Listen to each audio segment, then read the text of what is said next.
دما وخوش به از برای و محمود مصطفى جی باجار عفرینه جی گنده چولاقا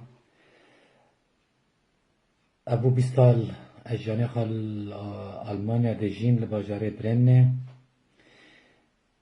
رومان برای علي عبد الله كولو السماء تمطر عشقا عزمان أدينة دبارين جهامن ومجي دخاست روبلكي جوي روماني جوارا بخنا يخرج الإثنان والتحدي مسيطر عليهما تحدي العائلة والمجتمع والتقاليد فلا شيء يستطيع الوقوف في وجه الشباب المؤمن بأن الإرادة الحرة تستطيع التغلب على جميع العقبات وإن التردد والخوف يقبح كل تفكير ساعٍ لإحداث تغيير ما سواء على المستوى العائلة أو المجتمع أو الدولة وهروب آزات وبريفان سيشكل تحريضا للعشاق كي يدافعوا عن حبهم بقوة كما سيكون إنذارا للآباء بألا يقفوا في طريق سعادة أبنائهم من أجل فروقات بسيطة يستطيعون تجاوزها بقليل من الوعي وأن يدركوا بأن لكل جيل أفكاره ومتطلباته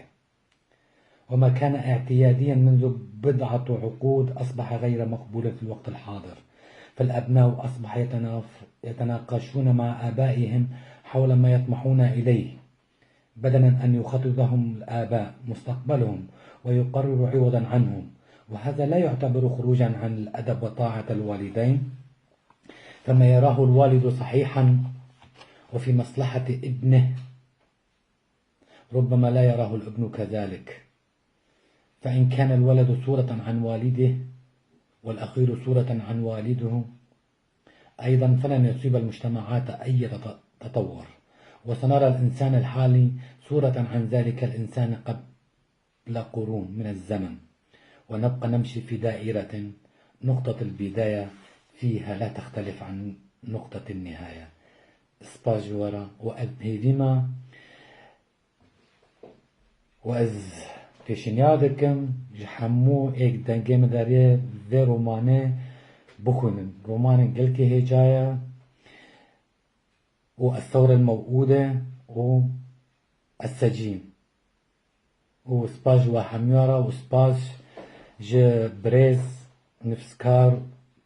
ومحامي علي عبد الله كولو جبو دياريوي في حسو رومانا قالك سباس